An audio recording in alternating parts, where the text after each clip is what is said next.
Really, it does. It just was just the title was just ill to me, man. So I was just mostly just hooked on that title more than what it meant or what it was supposed to mean. But I just knew that it was just something big, man, about the word, you know. So I just said, I mean, I guess it was probably what was going on. I guess it was, you know, war and, you know, black president and, you know, just everything, you know. And the word tear gas just seemed like it fit. That's actually one of my favorites on the album. And just talk about that song real quick. It's, you know, obviously the glamorous lifestyle. But you know, they felt like that was the go-to song for the, you know, for the people that really just, you know, give them something for the summer. You know what I'm saying? Ride to, club to, party to. But it was a song I got Andre Nickatina on. You know, and anytime an artist from the Bay get a chance to work with Andre Nickatina, it's always good because that is like the sole idea of an underground artist is to be like Andre Nickatina.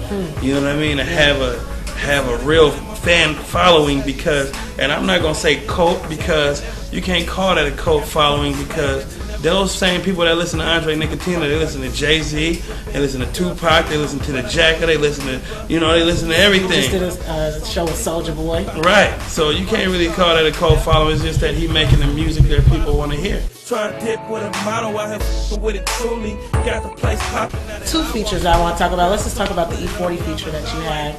That's on The Greatest Alive. First time you ever did a song with E-40, you know, the ambassador of the Bay. It was a good thing, man, because, you know, me, I, like I said, I was always a dude that would stray away from, like, being on the radio and the big, because I wanted my own, you know, I wanted the hood only, you know what I'm saying? Yeah. So, you know, 40 is just like anybody else, man. You only big as you make yourself, you know what I mean? So I just had to put in the work for him to even hear who I was and hear me making noise, and you know, for even him to even get the idea to even say, you know what, let me call up Jack and see how he's doing, you know what I'm saying?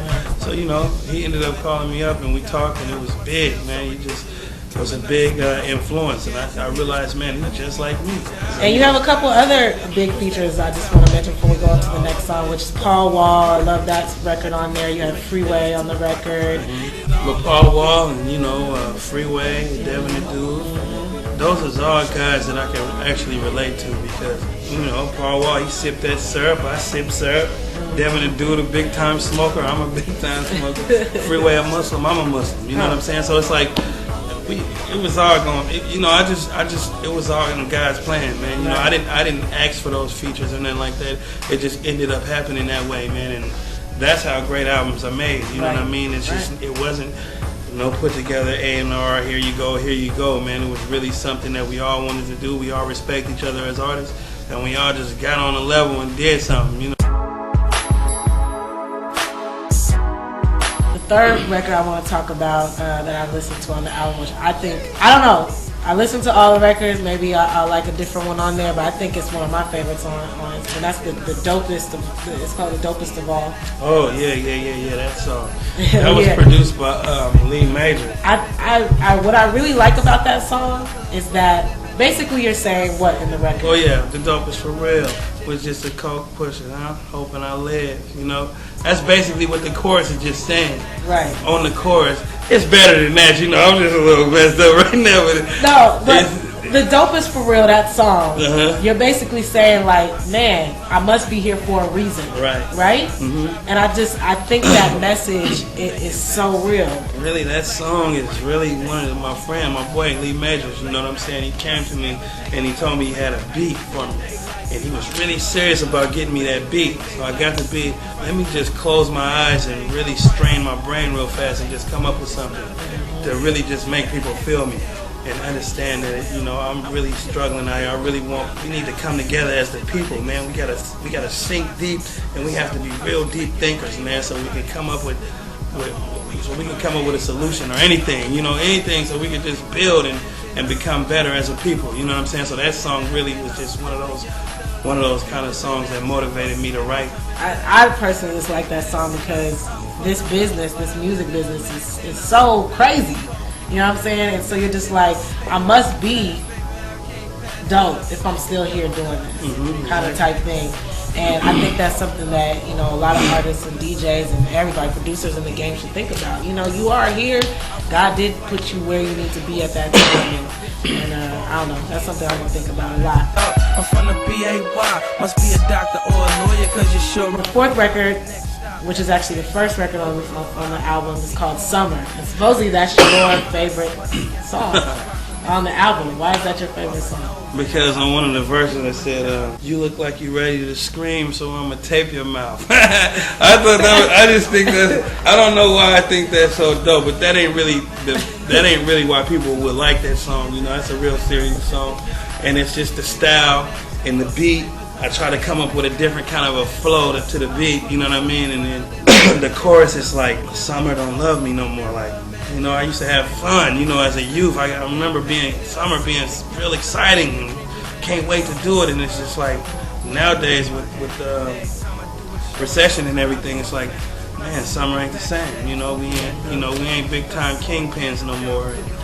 You know, we don't have the good jobs we used to have, and you know, things ain't the same as they used to be. What are your expectations from this album? Any expectations at all? Really, man, to be an underground album, it's kind of just like, man, you got Feel the Agony, you got Crying Dying, you got Planet Asia, Zion I, Al Pacino, you know, you got, so it's just really like a hip-hop album, like, somewhat, you know what I mean? But it's from a streets point of view, from a real street cat, a real dude who really been active in the streets for real, you know what I'm saying? Who really just tries to just put it all in rhyme, you know, with crazy wordplay and everything, you know what I'm saying? It really ain't, it's not a gimmick at all, like a gimmicky album, you know, and just trying to, you know, where we going with this? Nah, man, it's just something that we need right now, and it's letting other artists, young artists know, man, you know, just go ahead and be yourself and do you, and make the kind of music that you want to make, and, you know, do whatever you got to do to put it out, you know what I'm saying? You know, if you're serious about yourself and you're serious about what you believe in this music thing, man, put your all into it. It's the Jacka. 10 days till tear gas. DJBackside.com. We hanging out. You know what I'm saying? Go get the album. 6/16. That's it. Last words? Hit Backside up, man. You know what I'm saying? We got something coming out, man. You know, I got some exclusive tracks for her. So, this is the first real in-depth sit-down. Thank you so much for this exclusive. And we actually know each other now, so it's like a good interview. Exactly. Mm-hmm. You know, I wouldn't have been able to really get in depth like that if I didn't know this guy. So, thank you so much, Jack. Thank you for having me. You feel me? For sure. It's the Jack, DJBackside.com, and go. 616.